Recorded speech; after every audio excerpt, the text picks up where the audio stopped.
Bienvenue, chers téléspectateurs, sur votre émission merveilleuse Je médite, que vous suivez sur Maranatha Télévision, canal 142, Oreo Télécom. Je suis dans la joie de vous savoir très nombreux, n'est-ce pas? Et comme je ne sais de le dire, c'est la Pâque, c'est la joie. C'est ainsi que vous voyez un sourire, c'est le beau temps. Soyez bénis. Mais avant que nous puissions lire la parole de Dieu, nous allons nous incliner dans la prière. Éternel Père, nous te sommes infiniment reconnaissants pour ce beau temps. Nous voulons nous remettre totalement à tes saintes mains. Que le Saint-Esprit nous aide et qu'il nous conduise. Nous nous abandonnons totalement sous sa conduite, afin que quoi que nous disions, que nous fassions en ces lieux, Seigneur, que tout soit pour ta seule gloire.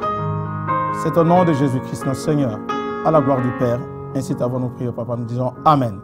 Voilà, bien-aimés, nous allons lire la parole de Dieu dans Philippiens chapitre 4e, à partir du verset 1 jusqu'au verset 3. Nous lisons: C'est pourquoi, bien-aimés et très chers frères, vous qui êtes ma joie et ma couronne, demeurez ainsi fermes dans le Seigneur, mes bien-aimés. J'exhorte Évodie et j'exhorte Saint-Tiche à être de même sentiment dans le Seigneur. Et toi aussi, fidèles collègues, oui, je te prie de les aider, elles qui ont combattu pour l'Évangile, avec moi, avec Clément et mes autres compagnons d'œuvre, dont les noms sont dans les livres de vie. Chers téléspectateurs bien-aimés dans le Seigneur, en lisant cette parole, s'il faudra que je restitue un peu le contexte, je me dis, Philippe fut la première ville importante de l'ancienne Macédoine qui avait été visitée, n'est-ce pas, par Paul et Silas quand ils ont accosté en Europe par l'Asie. Et en venant, il commence certainement sa lettre par bien-aimé.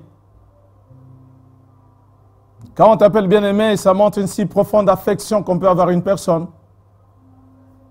Et d'autre part, il dit, très chers frères et sœurs, certainement, ça montre la si profonde douleur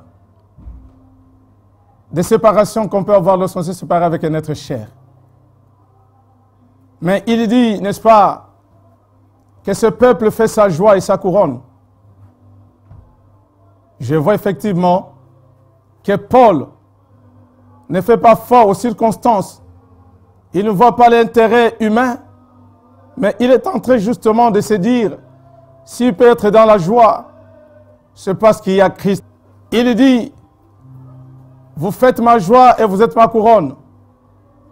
Bien-aimés dans le Seigneur, ce n'est pas que Paul est en train de voir les circonstances et les matériels qui s'en suivent dans l'œuvre, mais plutôt de ce que les Philippiens sont une preuve que les efforts de l'évangélisation de Paul à Philippe a produit des fruits. À toi, bien-aimé, qui me suis maintenant, à toi, chers téléspectateurs,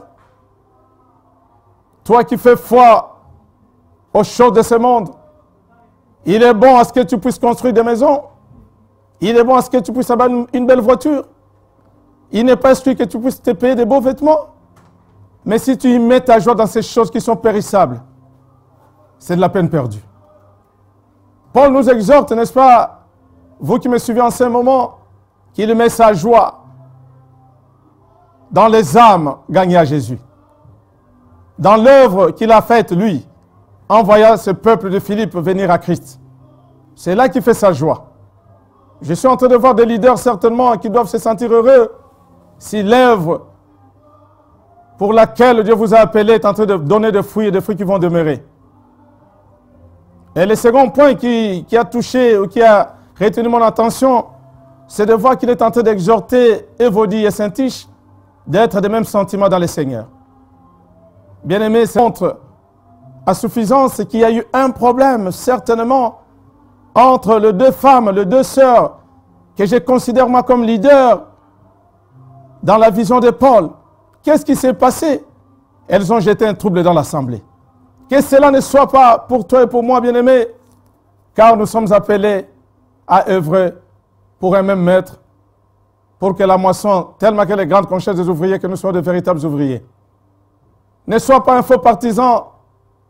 Ce n'est pas les causes, certainement, je dis, les causes de manque de pleurs pour Paul.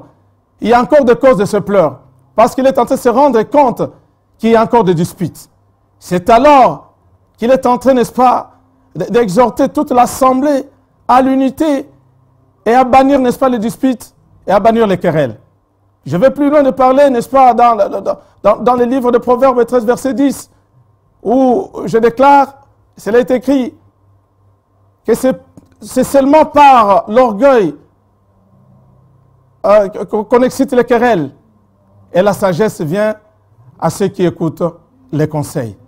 Bien-aimé, tu as commencé par l'esprit. Toi qui m'entends. Ce n'est pas à cause d'un détail d'habillement. Ce n'est pas à cause, n'est-ce pas, d'une attitude ou d'un regard que cela peut nous amener à la division et à la dispute. Loin de là, je t'exhorte et je t'encourage de tenir ferme. Que l'ennemi s'est élevé. Mais si nous veillons les uns sur les autres, cela ne nous arriverait point. J'en appelle à la responsabilité des leaders, à la responsabilité des responsables, des serviteurs, des servantes de Dieu, de tout celui qui peut avoir une certaine parcelle d'autorité dans l'œuvre, que ce soit à ceux ou celles qui sont en train de nettoyer l'Église, que le temps est arrivé, non à la distraction, mais au service de l'Éternel, dans la sainteté. Je t'appelle toi mon frère, car le querelle et les disputes ne viennent pas de Dieu. Cela nous est écrit dans Galates 5:20. Toutes ces choses sont justement les œuvres de la chair et non de l'esprit. Revenons, bien-aimés, au Seigneur et abandonnons-nous entre les mains du Seigneur. J'appelle, toi qui m'entends maintenant, que l'heure est arrivée. L'heure est arrivée pour que tu puisses faire la joie de ton leader. Pour qu'ensemble, que nous puissions bannir l'esprit de compétition. S'il faudra quelque chose, bien-aimé, que ce soit un esprit d'émulation. Nous sommes dans la complémentarité, sinon nous sommes en train de détruire l'œuvre. Oh, bien-aimé dans le Seigneur, et toi qui me suis, toi ma soeur et mon frère, c'est le temps où il faudrait que tu t'abandonnes, que tu te répandes si tu te retrouves dans ces cas. Non, les disputes ne viennent pas de Dieu. Non, les querelles ne viennent pas de Dieu. Car une maison qui est divisée, c'est une maison qui est détruite. Je voudrais t'inviter et je voudrais avancer avec toi dans la prière. Je t'invite, bien-aimé, et toi, frère et ceux qui me suivent, que nous puissions nous incliner dans la prière, afin que nous puissions prier ensemble. Éternel Père de gloire, le Dieu Tout-Puissant, Créateur des cieux et de la terre, toi qui nous as fait, Seigneur, à ton image, tu voudrais, Seigneur éternel, notre, que ta volonté se fasse sur la terre comme au ciel. Je me lève, éternel, notre Dieu, mon roi, contre tout esprit qui est encore dans les assemblées des enfants de Dieu, esprit de division, l'esprit de dispute, tel est de tel, non, je suis de tel, je le refuse au nom de Jésus, pour mon frère et ma soeur. Toi qui es leader d'une maison, sacrificateur dans la maison, tu es papa ou maman, frère et soeur, dans une famille. Le temps est arrivé à l'unité de la famille. Le temps est arrivé à l'unité de l'Église. Qu'on ne puisse pas se faire la guerre, bien-aimé, car l'ennemi, nous faisons la joie de l'ennemi. Abandonne tout ce qui est œuvre de l'ennemi. Veillons les uns sur les autres. Mais aussi parce qu'il faudra que tu écoutes les conseils, afin que tu sois sage, que les querelles ne viennent pas nous diviser. J'en appelle à tout responsable, à toute bonne conscience, que maintenant, que tu puisses demander au Seigneur que la sagesse te vienne d'en haut. Une sagesse pure, une sagesse parfaite, une sagesse conciliante, une sagesse, je dis, exempte de duplicité et d'hypocrisie. Une sagesse qui mérite honorabilité. C'est maintenant ou jamais, Père éternel notre Dieu, que nous venons à toi. Seul nous ne pouvons pas. Aide-nous pour que nous puissions tenir ferme dans la foi et dans l'unité de la foi, les uns avec les autres, pour que cette œuvre puisse avancer. Nous nous soumettons à toi. Fais de nous ce que tu voudras, où tu veux, quand tu veux, pour que ton œuvre avance. Nous ne voulons pas faire des aigris dans l'œuvre. Oh Dieu, donne-nous l'esprit de nous tenir, Seigneur éternel, notre de la main dans la main, que nous puissions avoir l'esprit de tolérance. L'amour véritable ne soupçonne pas. Donne-nous l'amour, Seigneur, et la fidélité de te servir réellement.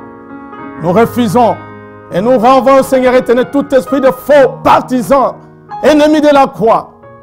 Nous condamnons tous ces esprits dans les assemblées des enfants de Dieu, et que les véritables leaders, les véritables partisans qui combattent pour l'évangile s'élèvent ensemble dans l'unité et dans les mêmes sentiments dans le Seigneur. Au nom de Jésus Père, ainsi t'avons-nous prié, te disons Amen. Voici, chers téléspectateurs, nous sommes arrivés à la fin de votre émission. Vous aimez tant, je voulais dire. Mais j'ai certainement de nous suivre, de continuer à nous suivre. Et je vous remercie d'avance de vous savoir encore très nombreux prochainement. Et de vous abonner aussi sur notre chaîne Maranatha Télévision. Nous suivre sur Maranatha plutôt Télévision, canal 142 Orao Télécom. Mais d'encourager plusieurs d'entre nous de s'abonner sur les réseaux sociaux tels YouTube Maranatha Télévision et de nous suivre sur notre radio www.maranathatv.fr. Soyez bénis. Que le Seigneur vous bénisse.